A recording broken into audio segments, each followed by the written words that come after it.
शुरू करते हैं। ओम नमो भगवते वासुदेवाय। ओम नमो भगवते वासुदेवाय। ओम नमो भगवते वासुदेवाय। ओम अज्ञानतिमिरान्धस्य ज्ञानाञ्जनशलाकया चक्षुरुन्मीलितं येन तस्मै श्रीगुरुवे नमः। श्रीचैतन्यमनोभीष्टं स्थापितं येन भूतले स्वयं रूपः कदा मह्यं ददाति स्वपदान्तिकम्। वन्देऽहं श्रीगुरु श्रीयुतापदकमलं श्रीगुरुं वैष्णवांश्च श्रीरूपं सागरजातं सहगना रघुनाथान्वितं सजीवं सावधूतं परिजनसहिता कृष्णचैतन्यदेवं श्रीराधा कृष्णपादान् सगना ललिता श्रीविशाखान्वितांश्च मौं विष्णुपादाय कृष्णपृष्ठाय भूतले श्रीमते भक्तिवेदान्त स्वामिनिति नामिने नमस्ते सरस्वते देवे गौरवाणी प्रचारिणे निर्विशेष शून्यवादी पाशात देश तारिणे वाञ्छाकल्पतरुभ्यश्च कृपा सिन्धुभैव च पतितानां पावनेभ्यो वैष्णवेभ्यो नमो नमः। नमो महावदानाय कृष्णप्रेमपदायते कृष्णाय कृष्णचैतन्य नामिने वरितशे नमः। हे कृष्णा करुणा सिंधु दीनबंधु जगतपते गोपेश गोपिका कांत राधा कांत नमस्तुते। ताप्त कांचन गौरांगी राधे वृंदावनेश्वरी वृषभानुसुते देवी प्रणमामि हरिप्रिये। जय हो श्री कृष्ण चैतन्य प्रभु नित्यानंद श्री अद्वैत गदाधर शिवाश आदि गौर भक्त वृंदा। हरे कृष्णा कृष्णा कृष्णा हरे हरे हरे राम राम राम हरे हरे। हरे कृष्णा कृष्णा कृष्णा हरे हरे हरे राम राम राम हरे हरे। हरे कृष्णा कृष्णा कृष्णा हरे हरे हरे राम राम राम हरे हरे कृष्णा। आपका 13वें अध्याय को हम शुरू करेंगे, लेकिन इससे पहले हम अपने श्लोका को थोड़ा चैंट करते हैं।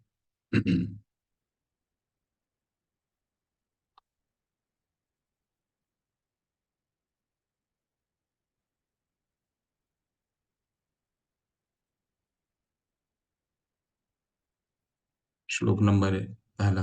अन्यभिलाषिता शून्यं ज्ञानकर्मादनावृतम् अनुकूलेन कृष्ण अनुशीलनं भक्तिरुत्तमा। अन्यभिलाषिता शून्यं ज्ञानकर्मादनावृतम् अनुकूलेन कृष्ण अनुशीलनं भक्तिरुत्तमा। सर्व उपाधि विनिर्मुक्तं तत्पर्त्वेन निर्मलम् ऋषिकेन ऋषिकेश सेवनं भक्तिरुच्यते। सर्व उपाधि विनिर्मुक्तं तत्पर्त्वेन निर्मलं ऋषिकेन ऋषिकेश सेवनं भक्तिरुच्यते। अतः श्री कृष्ण नामादि न भवेद ग्राह्य इंद्रिय सेवोन्मुखे ही जिह्वादौ स्वयं एव स्फुरति यदः। अतः श्री कृष्ण नामादि न भवेद ग्राह्य इंद्रिय सेवोन्मुखे ही जिह्वादौ स्वयं एव स्फुरति यदः। अनाशक्त्य विषयान् यथार्हम् उपयुञ्जतः निर्बन्ध कृष्ण संबंधे युक्तं वैराग्य उच्यते। अनाशक्त्य विषयान् यथार्हम् उपयुञ्जतः निर्बन्ध कृष्ण संबंधे युक्त वैराग्यम उच्यते। 10 नाम अपराध।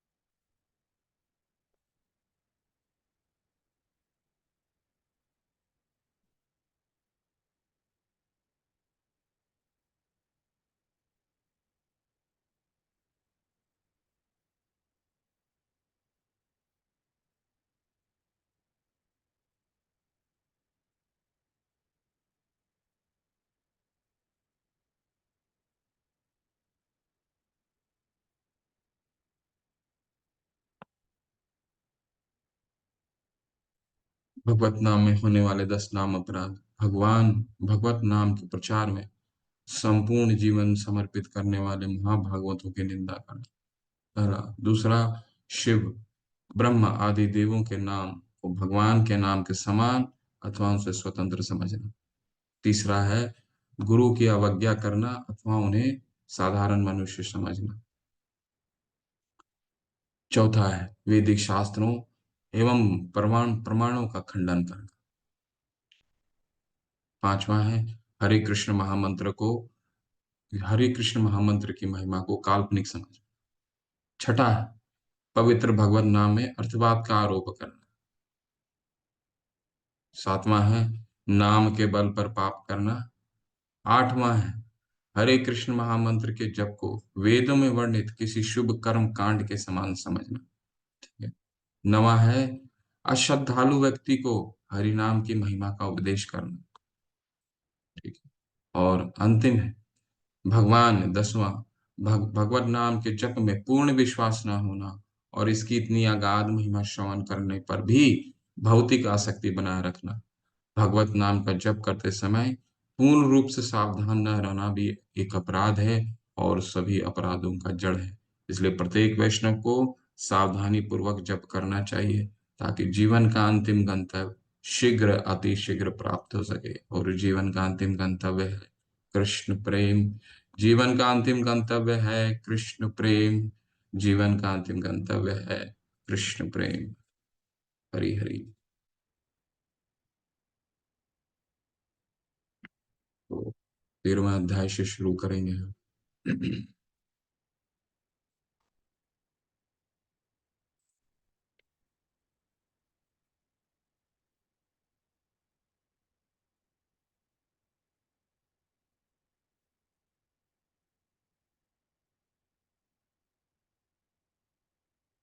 कृष्ण कृष्ण कृष्ण कृष्ण हरि हरि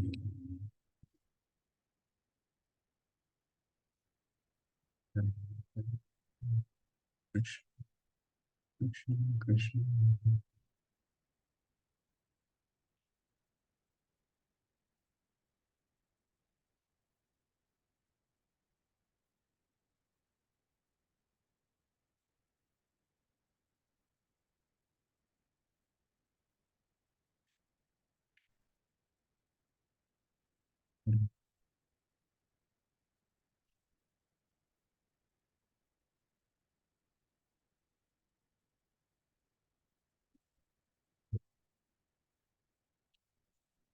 तो हमने कल भक्ति के अंगों के लक्षण देखे। 11वें अध्याय में 12वें अध्याय में भक्ति के अंग के लक्षण देखे। कल हरिनाम की महिमा का भी हमने उल्लेख देखा। ठीक है। तो आज एकादशी का पावन तिथि है। आप सब लोग जो जितना भी मन हरिनाम कर रहे हैं कोशिश कीजिए हरिनाम, क्योंकि एकादशी का एकादशी व्रत रखना ये 10 प्रवृत्ति में एक आता है। 64 भक्ति कैसे करें, क्योंकि हम जो भी पढ़ रहे हैं भक्ति रसामृत सिंधु वो क्या है, हम अपने जीवन में भक्ति को कैसे व्यवहारिक रूप से विकसित कर सकते हैं। तो इसमें 64 जो भक्ति कैसे करें, इसमें 64 विधि बताई है रूप गोस्वामी पाद ने। पहला 10 प्रवृत्ति में एक मुख्य प्रवृत्ति है एकादशी व्रत का पालन करना। एकादशी व्रत का पालन का महात्म्य बहुत है। और जो हरि को भगवान को 5 मुख्य चीजें जो बहुत पसंद हैं उनमें से एक आता है एकादशी का वो दिन। तो एकादशी के दिन आप लोग कोशिश कीजिए जो जितने भी माला करते हैं अपनी एक माला को वृद्धि कीजिए, 2 माला को वृद्धि कीजिए, जितना हो सके भजन कीजिए। ठीक है। तो अभी हम उसको आगे पढ़ेंगे। भक्ति के 5 शक्तिशाली शक्तिशाली साधन। ये कौन से भक्ति के 5 शक्तिशाली साधन हैं? हमने तो 64 पढ़े हैं, तो ये 5 कौन से हैं? 5 के अंतिम के जो 5 हैं, ठीक है, अंतिम के 5 हैं। वो अंतिम के 5 बहुत महत्वपूर्ण है। वो अंतिम के 5 कौन है? ठीक है, वो पहले हम लोग पढ़ लेते हैं। वो अंतिम के 5 जो हैं, ये काफी छोटा अध्याय है, तो कोशिश करेंगे कि 13 और कुछ अध्याय संपन्न करके हम 14 अध्याय को भी शुभारंभ कर सकें, शुरू कर सकें। ठीक है, तो 5 मुख्य शक्तिशाली अगर किसी के पास किताब है, बुक है, तो बुक खोल करके आपने सिर्फ बुक से, जहां पे भक्ति की 64 विधियां हैं, वो 64 विधियों में से अंतिम के 5 पढ़िए। अपने बुक पढ़िए, हैंड रेस कीजिए सिर्फ बुक से, क्योंकि मैं फिर अभी अगर पीडीएफ को उधर करूंगा तो इसको वापस लाने में बहुत समय लग जाएगा, क्योंकि इसका पीडीएफ बहुत पुराना है और बहुत करप्ट रहता है इसका पीडीएफ, इसको आगे करने में बहुत मुश्किल है। तो आपने जिनके पास ग्रंथ है, हार्ड कॉपी है, वो किताब खोलिए और 64 विधि जहाँ पे दिए हुए हैं, ये शायद चौथा अध्याय होगा, 64 अध्याय, उसके अंतिम 5 को पढ़िए कौन कौन से हैं। उसी 5 का आज विस्तार से उल्लेख है 13वें अध्याय में।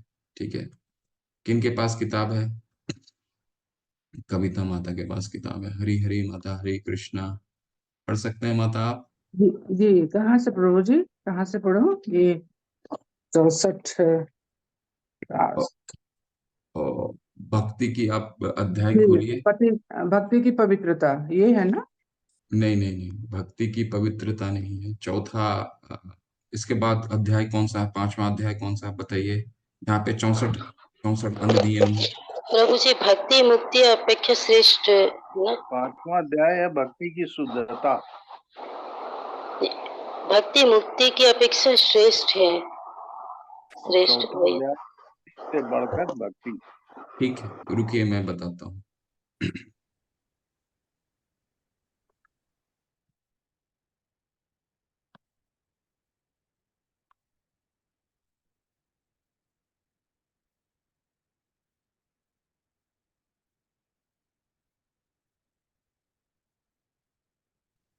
प्रभु जी, छठा अध्याय है ये जिसमें 64 दिए गए हैं। भक्ति छठा कैसे की जाए?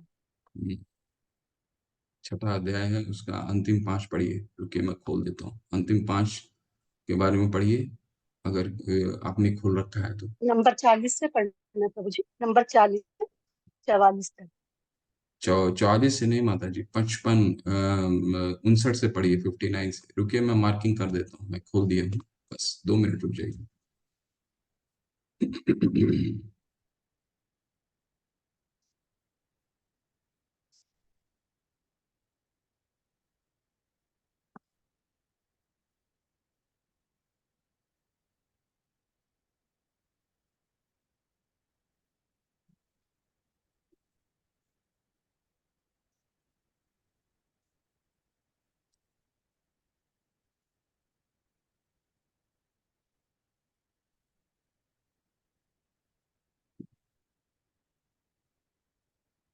ये देखिए। पढ़ती हूँ मैं, मुझे मिल गया है। इस जी तरह पढ़ूं क्या? जी जी जी, प्लीज प्लीज माता, प्लीज पढ़िए।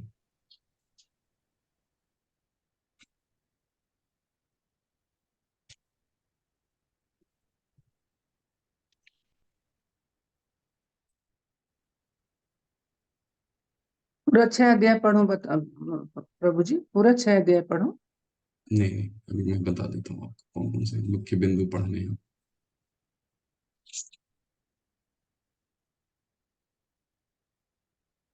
40, 41, 42, 43, 44।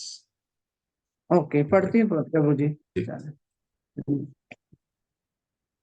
अर्च विग्रह के लिए यहाँ से है। अर्च विग्रह के लिए जो कुछ भी किया जाए वह सावधानी से तथा भक्ति पूर्वक किया जाए।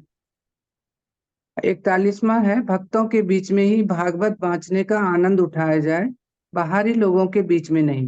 42वां है, अधिक बढ़े चढ़े भक्तों की संगति करें। 43वां है, भगवान के पवित्र नाम का कीर्तन करें। 44वां है, मथुरा की सीमा मंडल में वास करें। इस हरे तरह हरे। कुल मिलाकर 64 विधान होते हैं, किंतु जैसा कि उल्लेख किया जा चुका है, इनमें प्रथम 10 ही मूल विधान है, फिर 10 गौण नियम है और इनके बाद अन्य 44वां कार्य है। इस तरह वैदिक भक्ति संपन्न करने के लिए कुल मिलाकर 64 बातें हैं। इनमें से 5 बातें अत्यंत महत्वपूर्ण हैं। अर्च विग्रह की पूजा, श्रीमद्भागवत का श्रवण, भक्तों की संगति, संकीर्तन तथा मथुरावास। बस बस, भक्ति की हरी हरि, हरे कृष्ण, हरे हरे कृष्ण, कृष्ण। धन्यवाद।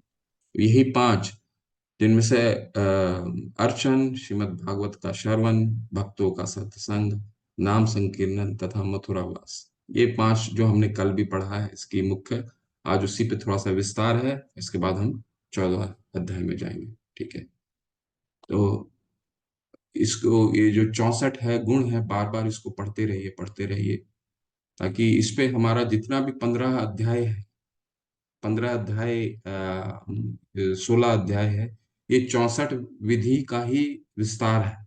एक एक करके कहीं शास्त्रों का प्रमाण है, तो ये 64 जहां से भी हमें इसको बार बार पढ़ेंगे तो हम पूरे 15 के 15 अध्याय को हम जोड़ पाएंगे। ठीक है, तो ये 64 नियम जो है, छठा जो अध्याय है, ये बहुत महत्वपूर्ण है।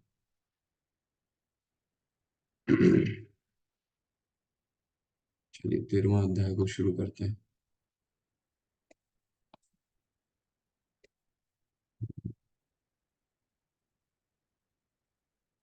देखिए, आज इसी के बारे में चर्चा है। क्या है? श्री रूप गोस्वामी पाद उन 5 विषयों, जिसमें मथुरावास, मूर्ति अर्चन, श्रीमद् भागवत का आस्वादन किसके साथ?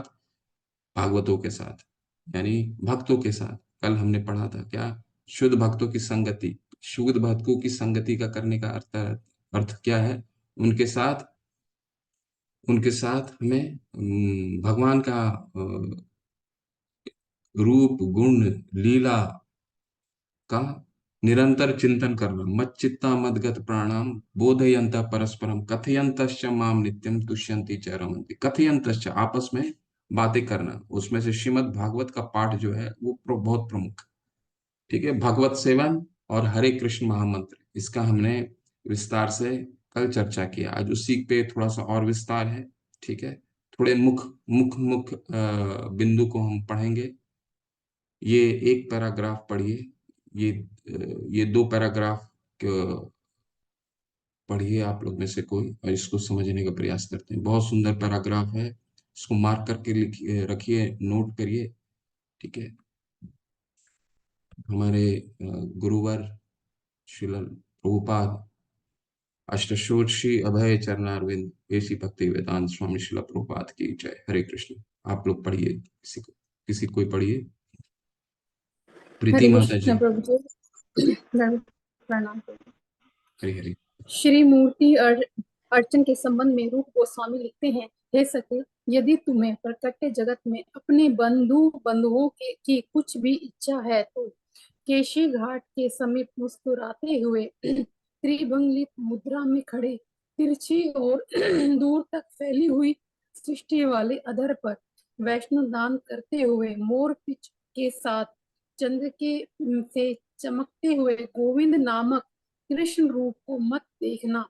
बस इस माता, श्लोक बस का माता। हरे कृष्ण। हाँ। आप इसमें बहुत ही देखिए, इसको अच्छे से पढ़िए तो आप समझ में आएगा। रूप गोस्वामी पाद इस भाव को इस तरह से दर्शा रहे हैं कि उसको उसको नकारात्मक रूप से दर्शा करके उसका सकारात्मक शैली, सकारात्मक रूप लेकर के आ रहे हैं। कैसे? रूप गोस्वामी पाद क्या कह रहे हैं, किसके विषय में? मूर्ति अर्चन के विषय में।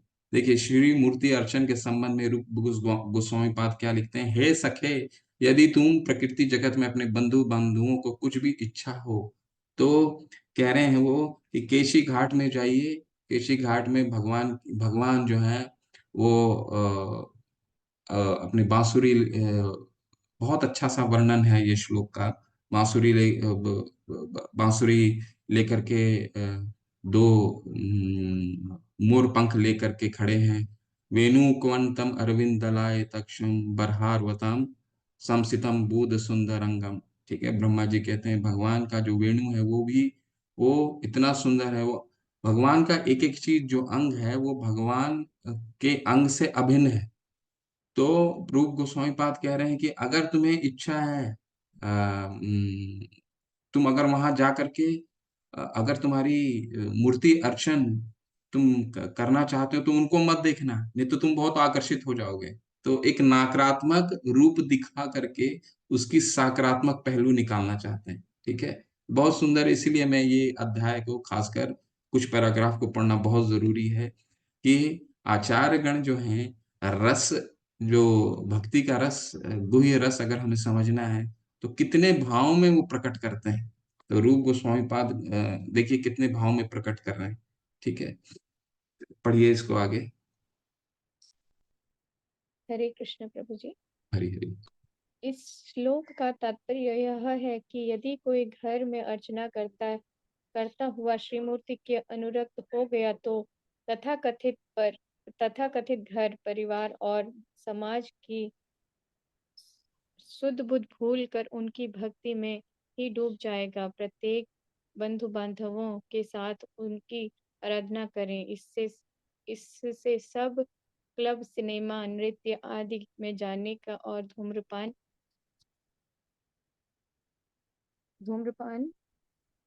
मद्यपान जैसे अनर्थों से बच जाएंगे।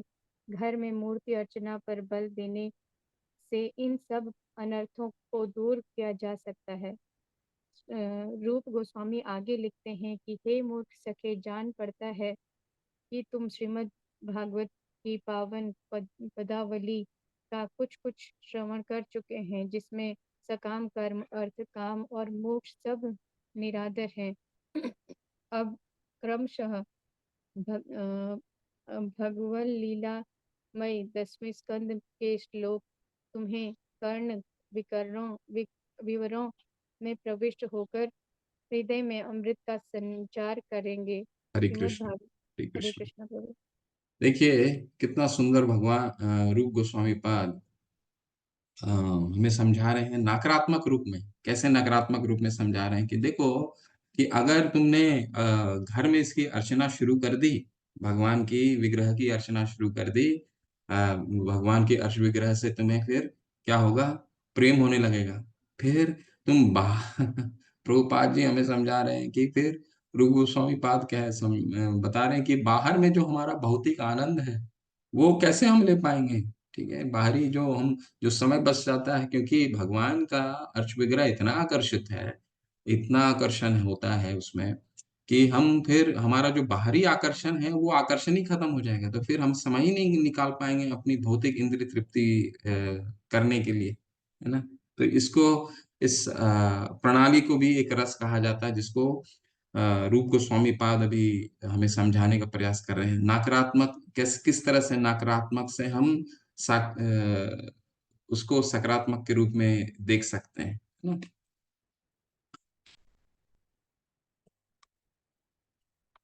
देखिए यहाँ पे इस पैराग्राफ को पढ़िए तो फिर हमें इसका गुह्य रस समझ में आ जाएगा।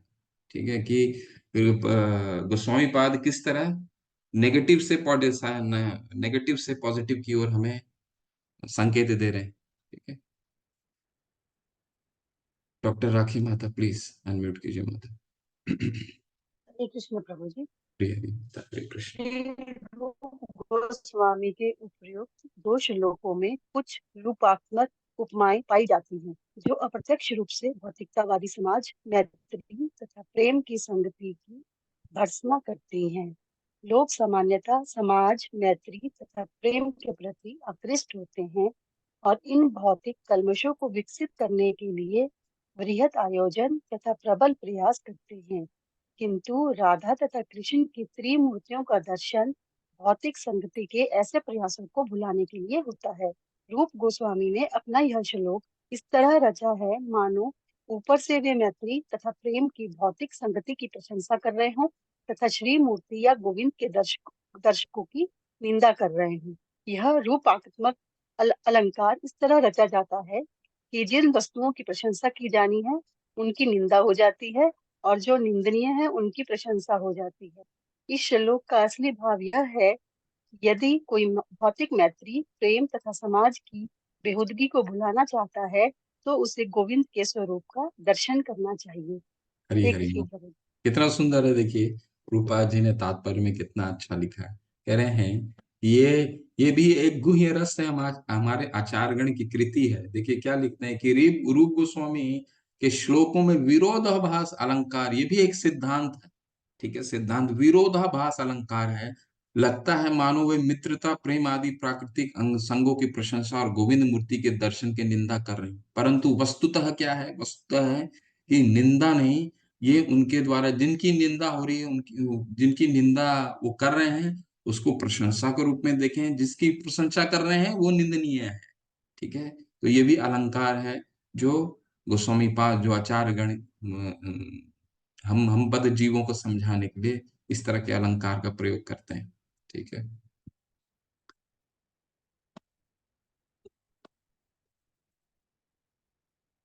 ये भी पढ़िए तात्पर्य, बहुत सुंदर पैराग्राफ है।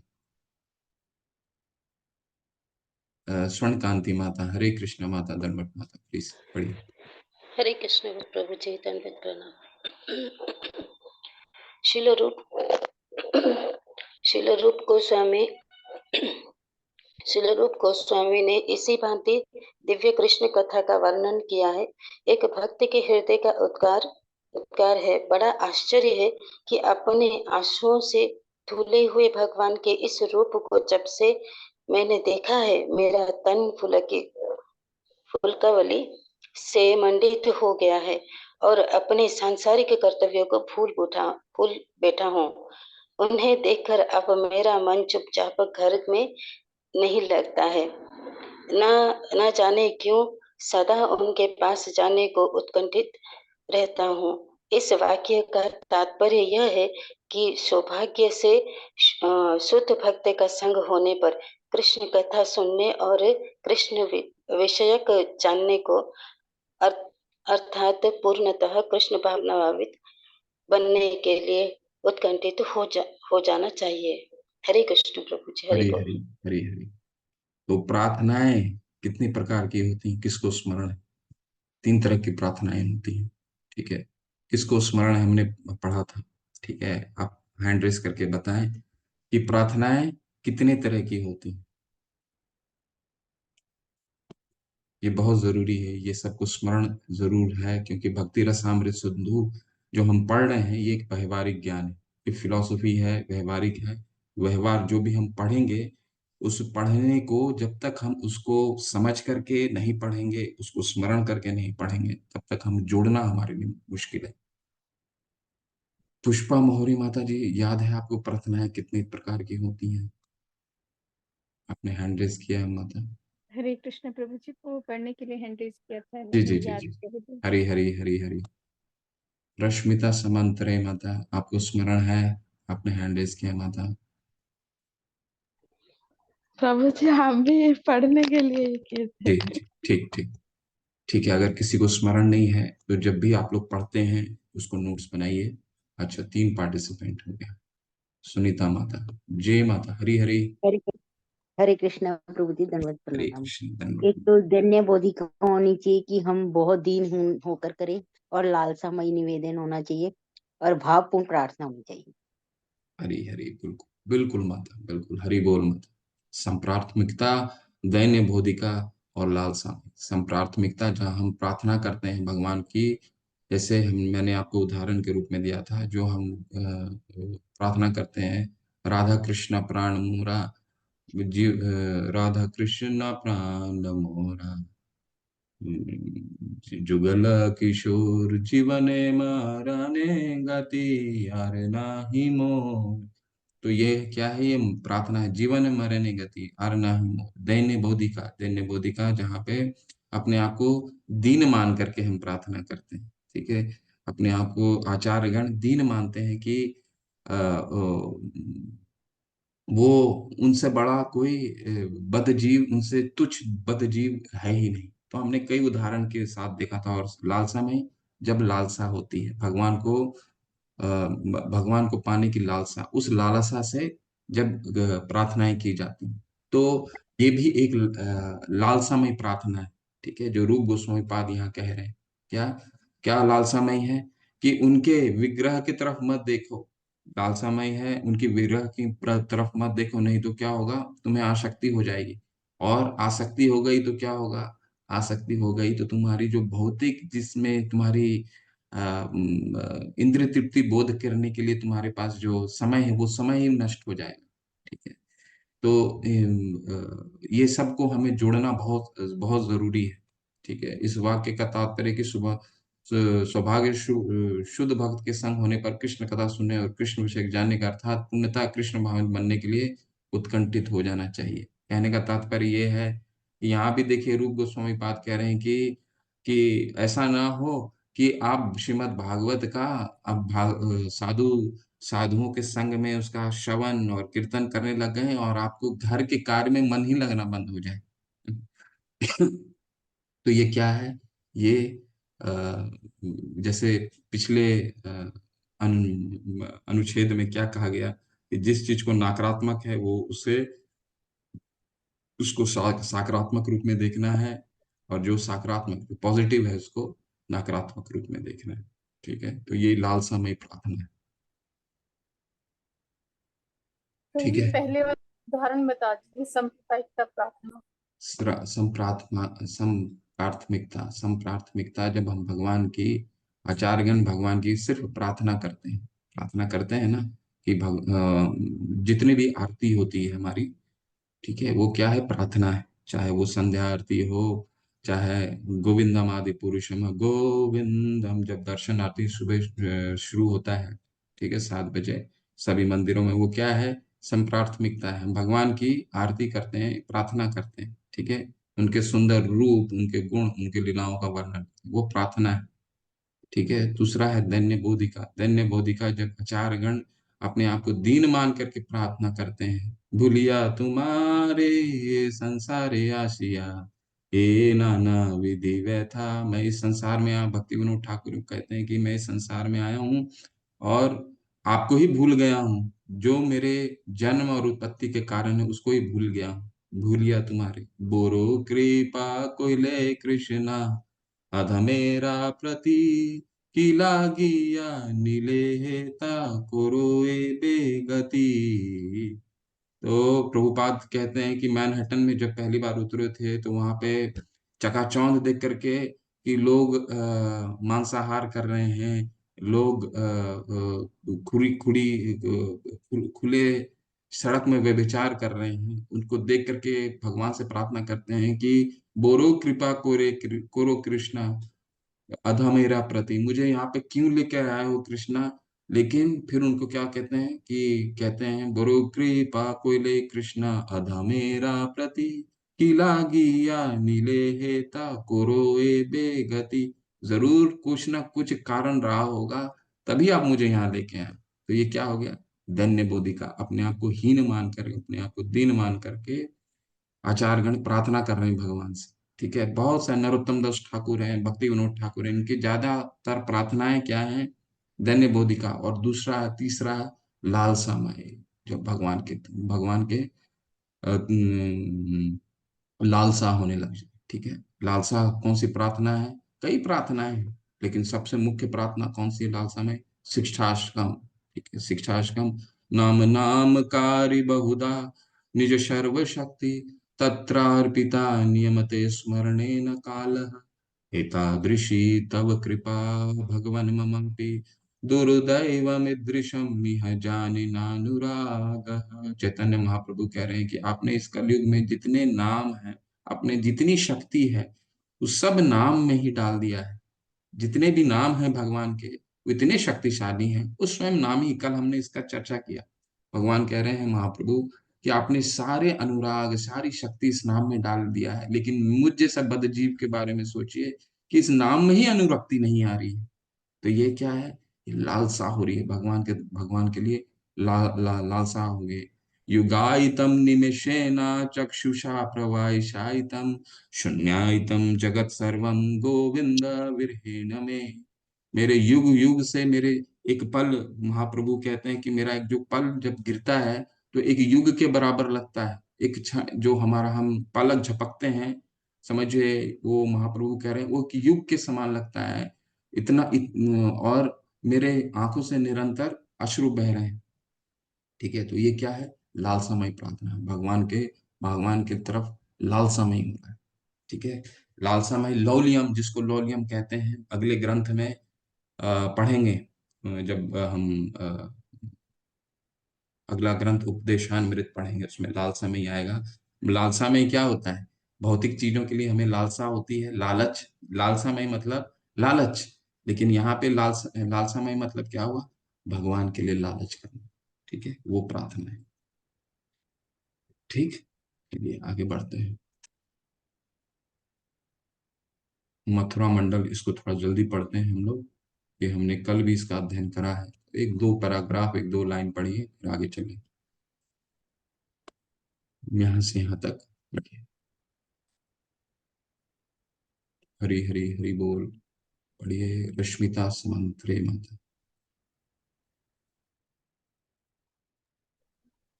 हरे पढ़िए प्लीज। हरे कृष्ण, पढ़िए। पुनः मथुरा मंडल के महात्म्य का प्रतिपादन करते हैं। श्यामल यमुना तट पर त्रिभंग ललिता मुद्रा में खड़े श्याम सुंदर को मुझे स्मृति हो रही है, जहाँ अपार शोभा छिटकाती हुई खिले हुए कदम के ऊपर बैठकर गुंजाते हुए भंवर से युक्त निरोधी मधुरिमा से मंडित यह बनस में मेरे मन में न जाने किस अनिर्वचनीय भक्ति भाव को उदित कर रही है। हरे कृष्ण। तो ये हमने कल भी पढ़ा है, ये तीर्थ स्थान का कितना महात्म्य है। हम थोड़ा सा भी समय, खासकर कार्तिक के मास में, हमें निश्चित रूप से हमें अपने जीवन शैली को इस तरह से ढालना चाहिए कि हमें सारे कार्य अपने जो साल में जितने भी कार्य होते हैं, वो 4 दिन कार्तिक मास के लिए हमें बिल्कुल अलग से रख देना चाहिए। कि वो 4 दिन हम किसी न किसी तरह धाम में वास करेंगे, और मंदिर, किसी भी मंदिर से जुड़े हैं, हमारे मंदिर में भी आप यात्रा कर सकते हैं जहाँ आसपास के मंदिर, लेकिन कोशिश कीजिए कि हमारे सब मंदिर यात्रा का आयोजन करते हैं। मैंगलोर में भी यात्रा का आयोजन होता है, तो यात्रा में सब जरूर आइए, जितना भी समय आप, ज्यादा से ज्यादा 2 या 3 या 4 दिन लगता है। इसमें आपके क्या होगा? साधु संग होगा, धाम का यात्रा होगा, ठीक है, और श्रवण कीर्तन होगा। आप और कब होगा? कार्तिक मास, जिसका अपना महात्मा ही है।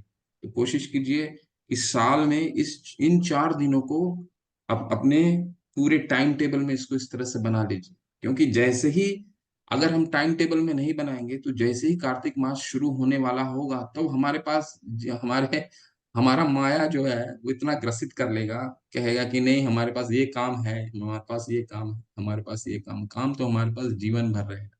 ठीक है, तो वो प्रायोरिटी जो है, हमें खुद को ठीक करना है, किस तरह से हम प्रायोरिटाइज कर सकते हैं। ठीक है, चलिए इसको आगे बढ़ते हैं। इसका हमने चर्चा कल भी किया था।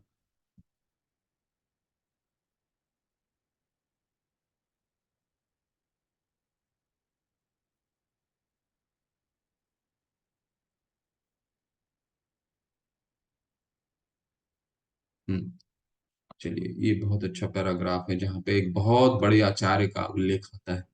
ठीक है, उसके बारे में थोड़ा सा समझाऊंगा आपको, फिर आगे बढ़ेंगे। ये तात्पर्य पढ़िए, और जिन्होंने नहीं पढ़ा है वो हैंड रेस कीजिए, पढ़िए।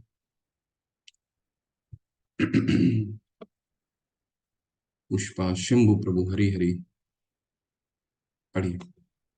हरे कृष्णा प्रभु जी, दंडवत हरे प्रणाम। कृष्ण, धन्यवाद प्रभु, प्लीज। इन भक्ति योग विषयक वाक्यों को सुनकर कभी कभी प्रतीत होता है कि फल बढ़ा बढ़ा चढ़ाकर कहा गया है, परंतु वास्तव में ऐसा नहीं है। यद्यपि यह सबके लिए संभव नहीं है, परंतु शास्त्रों का प्रमाण है कि बहुत से भक्तों को ऐसे सत्संग का तत्काल फल हुआ है। उदाहरणार्थ, मंदिर में सौरभ का आग्रहण करने मात्र से सनकादि चारों कुमार तत्काल भक्त बन गए। बिल्व मंगल ठाकुर कृष्ण कथा को सुनते ही वैश्या को त्याग कर वृंदावन को चल पड़े और परम वैष्णव बन गए।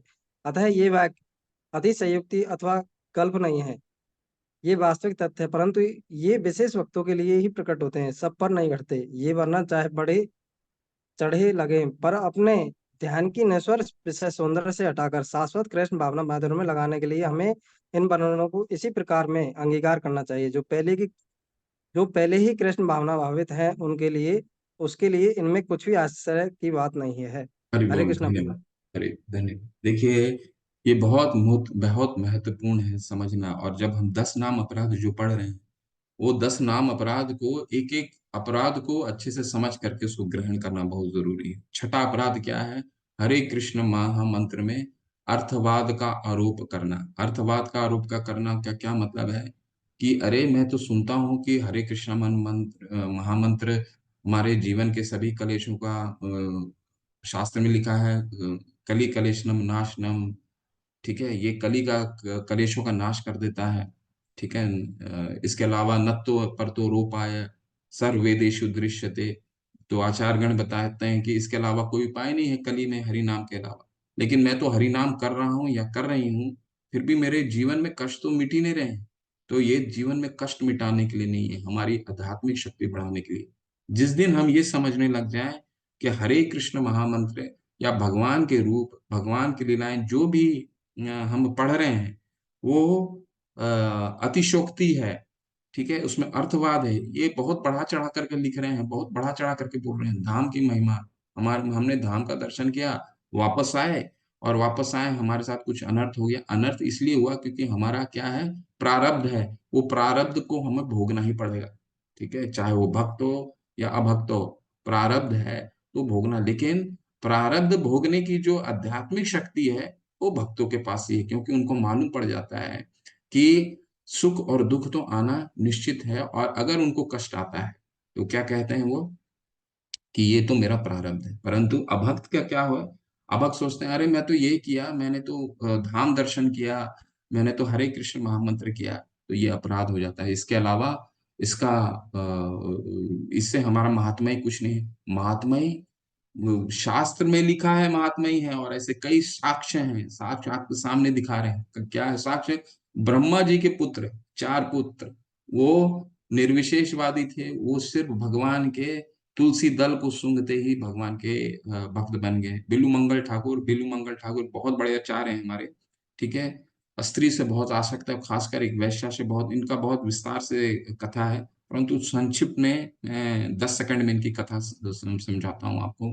बिल्लू मंगल ठाकुर जो हैं, ये एक वैश्या से स्त्री संघ के लिए बहुत ही तत्पर रहते थे, एक वैश्या के संघ के तत्पर रहते थे। और इनका जब ये इनके पिता का देहांत हो जाता है, और जिस दिन फिर भी जिस दिन इनके पिता को अग्नि देनी होती है, अग्नि देते वक्त भी उनकी वो स्त्री संग करने की इतनी व्याकुलता होती है कि दो तीन चीजें एक साथ उस घटनाक्रम में होता है। एक तो उनके उनके पिता का अग्नि दहन होने, अग्नि देना रहता है उसी दिन, बारिश और बिजली तूफान सब चल रहा, फिर भी इतने पर भी वो पिता पिता का वो स्थान को छोड़ करके जिस वेश्या के साथ उनका संग करने के लिए वो इतने तत्पर हो जाते हैं कि इतने इतने तूफान में भी वो नदी नदी को पार करते हैं, नदी पार करके वो वेश्या के घर में जाते हैं, और वेश्या जो है उनके दरवाजा खटखटाते हैं, और जब वेश्या खुलती हैं तो अचंभित रह जाती हैं देख करके कि इस अ, दशा में भी ये यहाँ पहुंचे, और उन्हें बहुत ही बुरा भला कहती हैं कि तुम इस दशा में अगर इतना प्रेम तुम भगवान से किए होते, तुम्हें जीवन का उद्देश्य प्राप्त हो जाता। तब से बिल्लू मंगल ठाकुर, वो जो वैश्या थी, उनको अपना पहला गुरु मानते हैं, और अपना जीवन को त्यागते हैं, जीवन संन्यास लेते हैं, वृंदावन की तरफ जाते हैं। और उन्होंने बहुत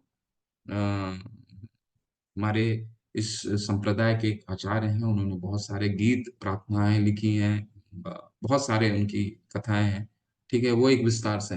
लेकिन कहने का तात्पर्य है कि ये कोई अतिशोक्ति नहीं है, और ये सोचना भी कि भगवान की लीलाओं करने में मुझे ये प्राप्त हो जाएगा, ये फल, और ये अतिशोक्ति है, तो ये अपराध है, ठीक है। तो इसको समझना हमारे लिए बहुत बहुत महत्वपूर्ण है, ठीक है। तो हमने मुख्य मुख्य बिंदु को पढ़ लिया है, ठीक है। तो ये बस अंतिम पैराग्राफ पढ़िए, इसके बाद हम 14वें अध्याय का कुछ अंग को पढ़ेंगे, बहुत अच्छा है।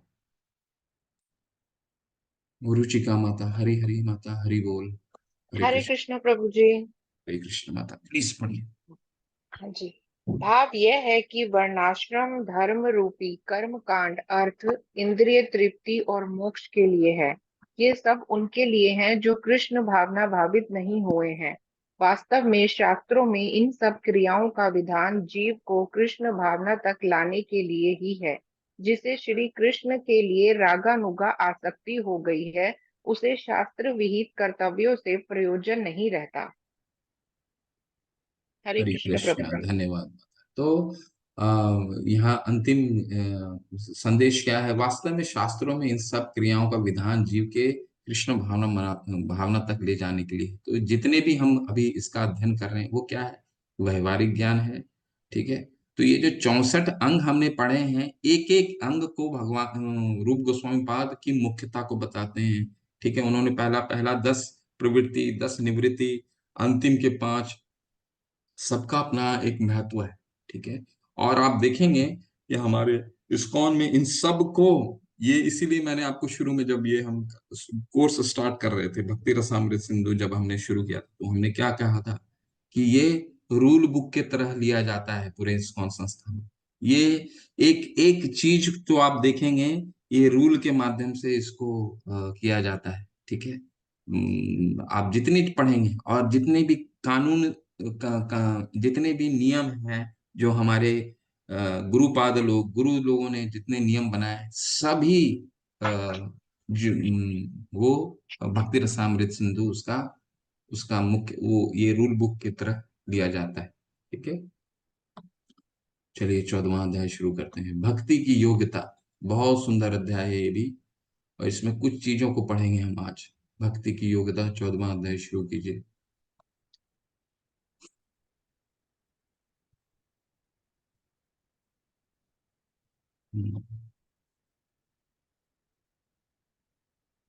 विमला माता, हरे कृष्णा। विमला व्रजरानी देवी दासी माता, हरे कृष्णा। दंडवत प्रणाम कृष्णा। माता, प्लीज पढ़िए अ, माता। कुछ विद्वानों का कहना है कि ज्ञान वैराग्य भक्ति के अंग है, परंतु यह सत्य नहीं है। वास्तव में भक्ति में प्रवेश के लिए उपयोगी होने पर ज्ञान वैराग्य को प्रारंभ में स्वीकार किया जा सकता है, पर अंत में वह अवस्था भी आती है जब उन्हें त्याग दिया जाता है।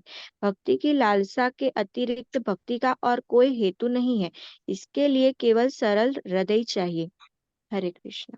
हरे कृष्णा, ये पैराग्राफ भी पढ़िए माता। दक्ष भक्तों के मत में मनोधर्म, ज्ञान और योगाभ्यास के कृत्रिम वैराग्य का मार्ग भवबंधन से मुक्ति के लिए उपयुक्त हो सकता है, परंतु ये दोनों चित्त को उत्तरोत्तर कठोर बनाने वाले हैं। इनके द्वारा भक्ति भाव का बिल्कुल भी वर्धन नहीं हो सकता। अतः भगवान की दिव्य प्रेममयी सेवा में प्रवेश पाने के लिए ये साधन अनुकूल नहीं है। वस्तुतः कृष्ण भावना भक्ति योग ही भक्ति योग में प्रगति का एकमात्र मार्ग है। भक्ति अद्वैय है, यही कारण है और यही कार्य है।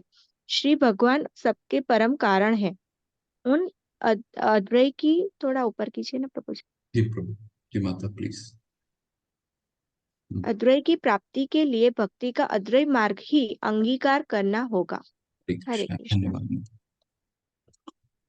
भक्ति की योग्यता, इसमें हम क्या पढ़ने वाले हैं कि भक्ति किसी भी अंग से, जो भी हमने अध्ययन करा है, क्या अध्ययन करा है भगवत गीता में, क्या कौन कौन सा है भाग है? हैंड रेस करके बताइए। पहला 6 अध्याय का क्या नाम है? क्या कौन कौन से योग का हमने अध्ययन करा है? भक्ति योग, 3 योग मुख्य, 4 योग का हमने किया है। कौन कौन से हैं? भक्ति योग, कर्म योग, ज्ञान योग। भक्ति योग। कर्मयोग, भक्ति योग और ज्ञान योग। ज्ञान योग। बिल्कुल बिल्कुल बिल्कुल। नीचे साइड करता है। कर्म योग पहला 1 से लेकर के, जो हमने तीसरा अध्याय में, 5वें अध्याय में कर्म योग पढ़ा, छठे अध्याय में क्या पढ़ा? ध्यान योग पढ़ा। फिर है 7 से लेकर के 12 तक क्या पढ़ा? भक्ति योग पढ़ा। इसके तत्पश्चात 13 से लेकर के 17वें अध्याय तक हमने क्या पढ़ा? ज्ञान योग पढ़ा। तो जितने भी योग हैं वो योग भक्ति मार्ग की तरफ ले जाने का एक साधन है, परंतु भक्ति मार्ग जो है वो इन सब से स्वतंत्र है। ठीक है। ये हमने छठे अध्याय के अंत में पढ़ा, जहाँ पे हमने योग सीढ़ी पढ़ा। योग सीढ़ी क्या पढ़ा? योग सीढ़ी अगर आप किसी को भी स्मरण है तो मैं दोबारा उसको रिपीट करता हूँ, क्योंकि ये दो जो हमने पैराग्राफ पढ़ा है उसमें योग सीढ़ी का उल्लेख बहुत जरूरी है। क्या? हाँ, योग सीढ़ी क्या पढ़ा है हमने? भगवान छठे अध्याय में क्या समझाते हैं कि सबसे अंत में क्या बताते हैं, छठे अध्याय के सबसे अंत में बताते हैं, सारांश क्या है?